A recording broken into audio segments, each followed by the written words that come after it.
want it. So this is my request to all of you. Please don't get away from difficult things in life. Don't ever go first to things which are very easy. Try to grapple with difficult situations. Try to go into new dimensions. That's a must. And all of you are very young, and therefore it's high time that you understand the reality. And I think good that Dr. Aparna is here and you are being initiated in that Lally Foundation. And you'll pick up in your lives many more new things.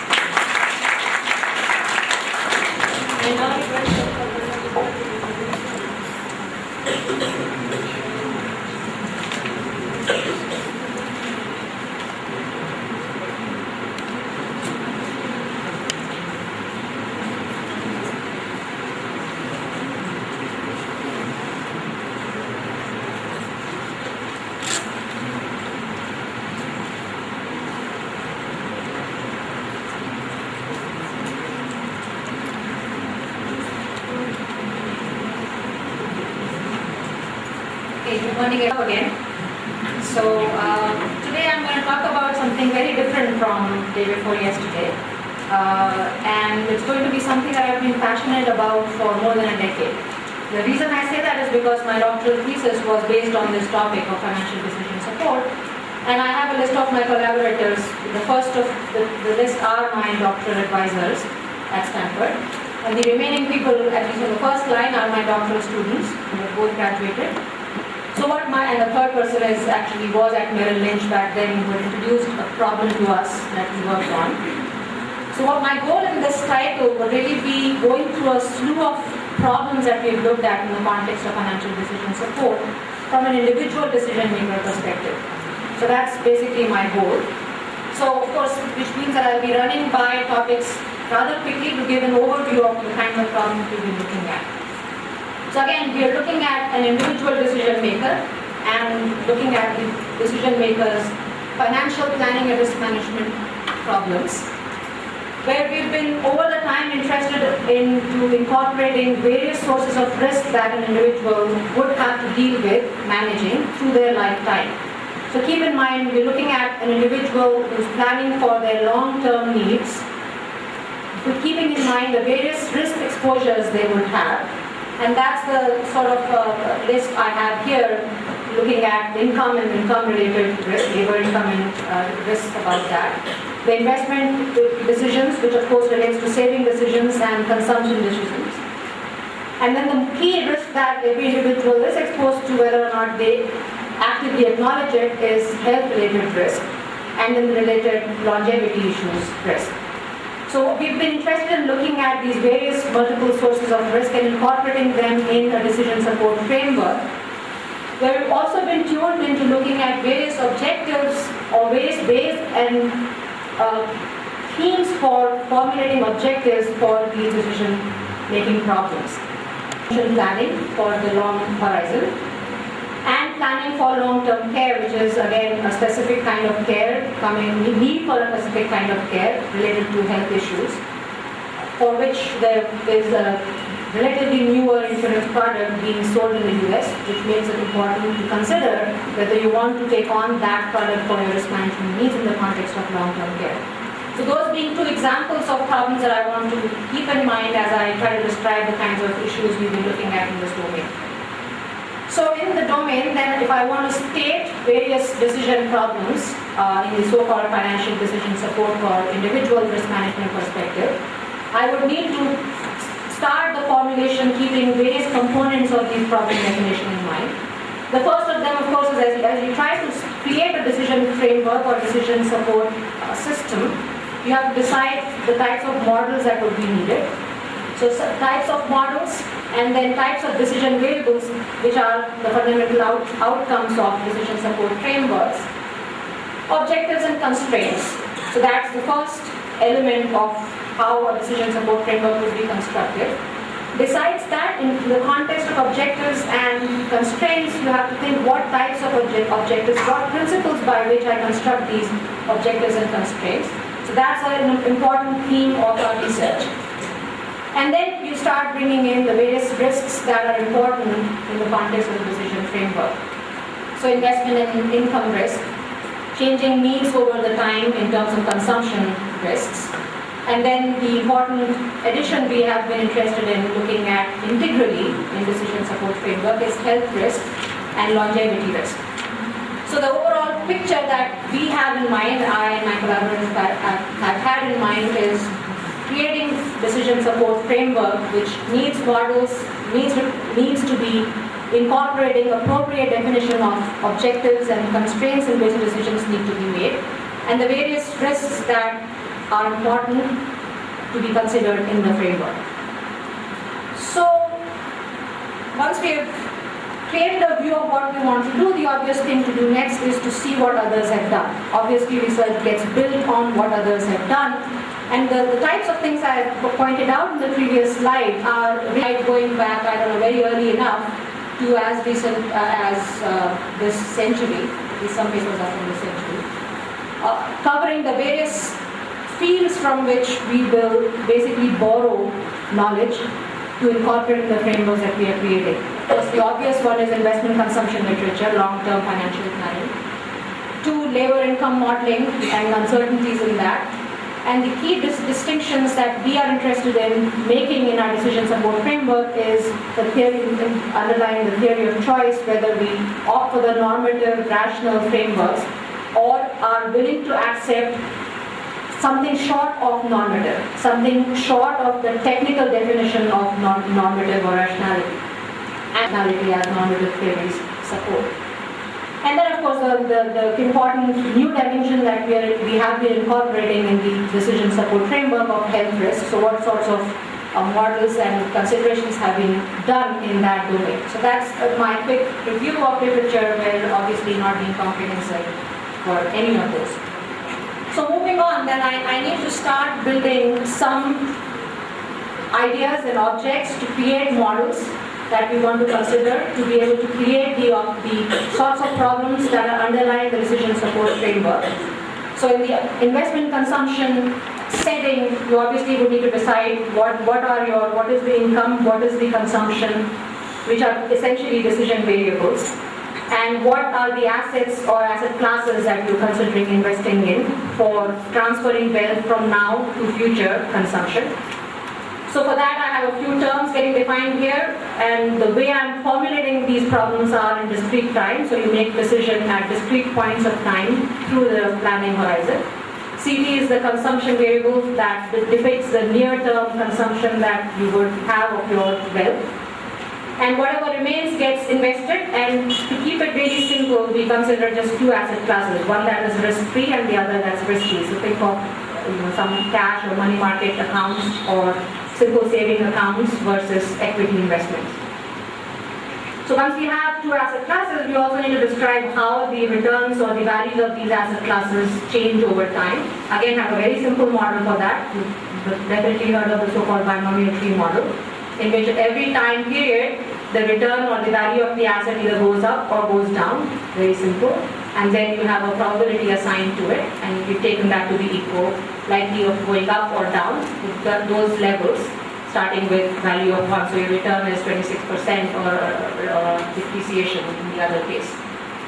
So then, once you have these assets selected, you would have to decide how much to invest in them. Again, the primary theme that you want to pick on here is how much risk does an individual need to take or should be taking once they pose their objectives in a certain way or constraints in a certain way.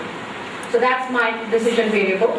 And of course, I said one of the 2 assets is risk-free, so it has a fixed return every period.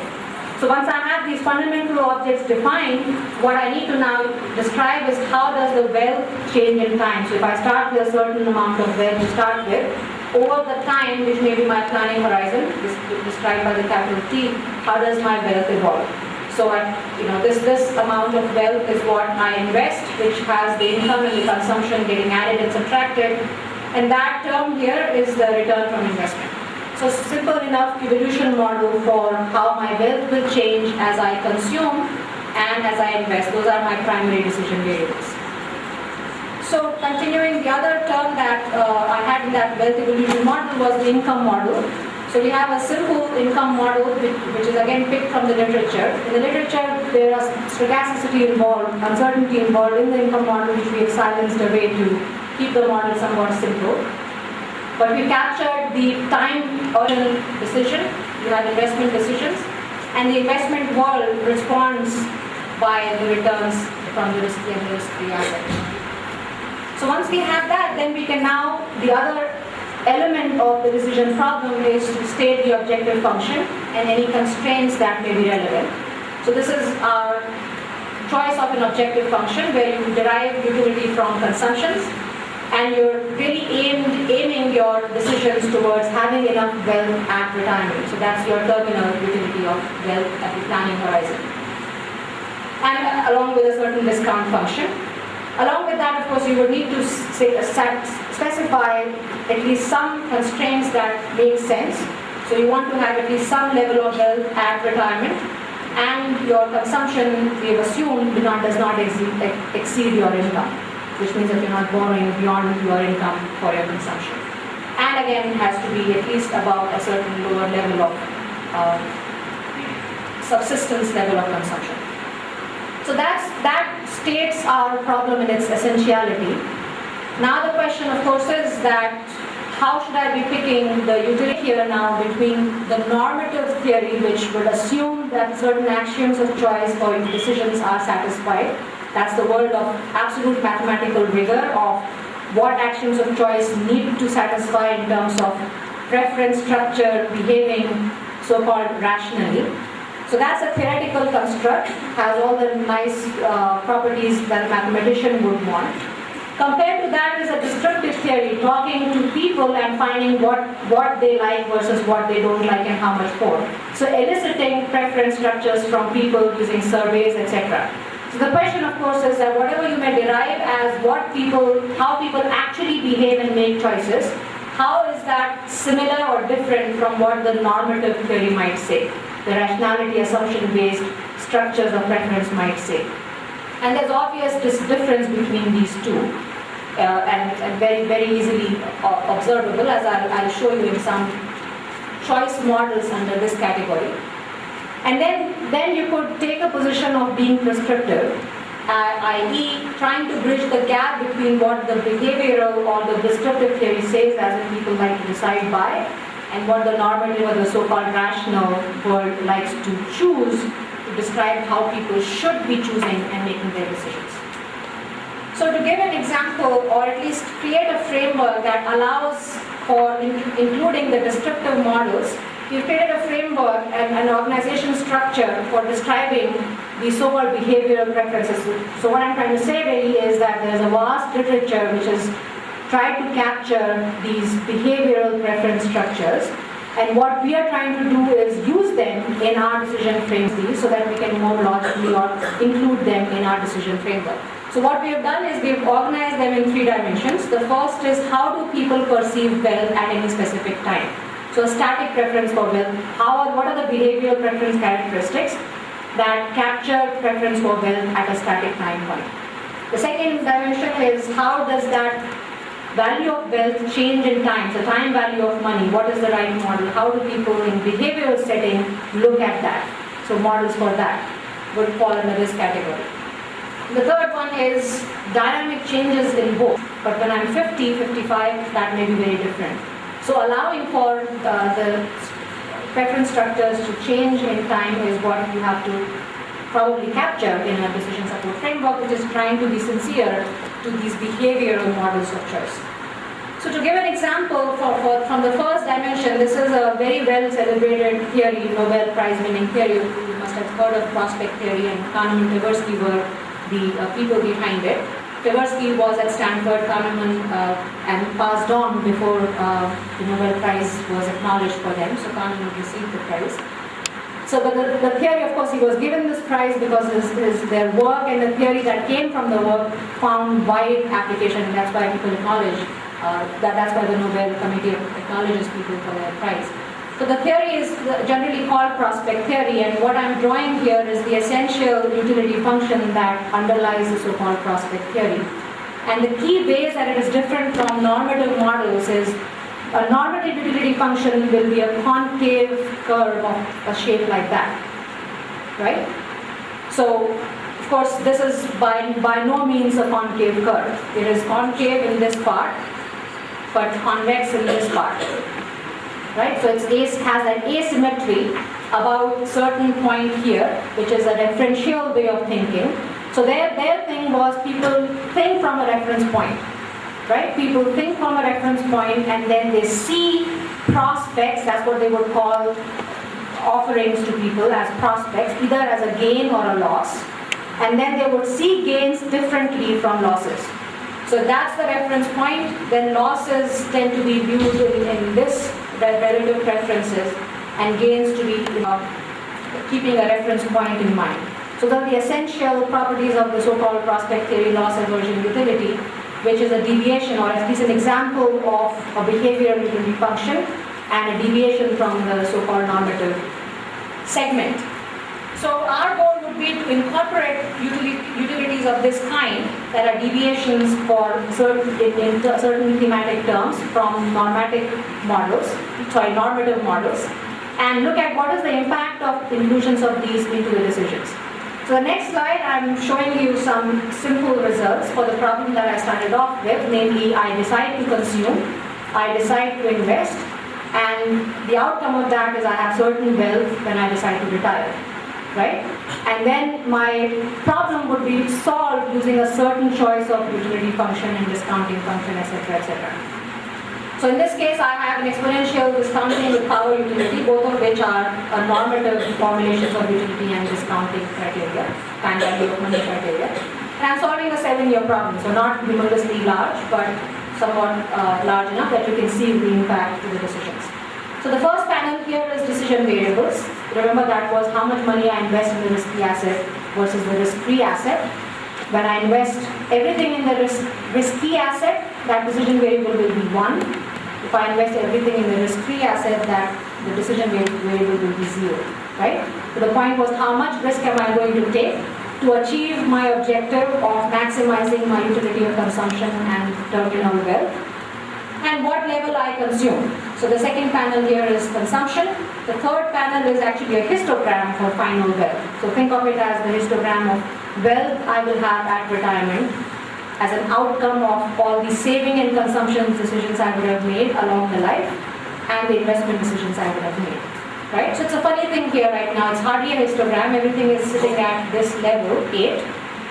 I'm not investing in the risky asset at all. So everything is being shoved off in the risk-free asset, which has, like by name, no risk. And then this is the level at which I'm earning over this period of time, and that's the level of consumption I'm maintaining. So this sort of somewhat extreme result I'm getting because of one factor. I have introduced a constraint on how much wealth I must have when I retire. And all these points are sitting at that constraint.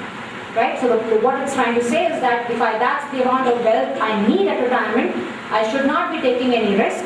I should be consuming at this level so that I keep saving and I achieve my goal of consuming as much as I could as far as I get to save as much as I absolutely need.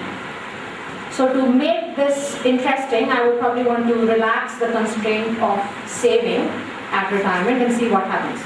Right? So I happily go and relax that constraint, and really a whole other extreme happens.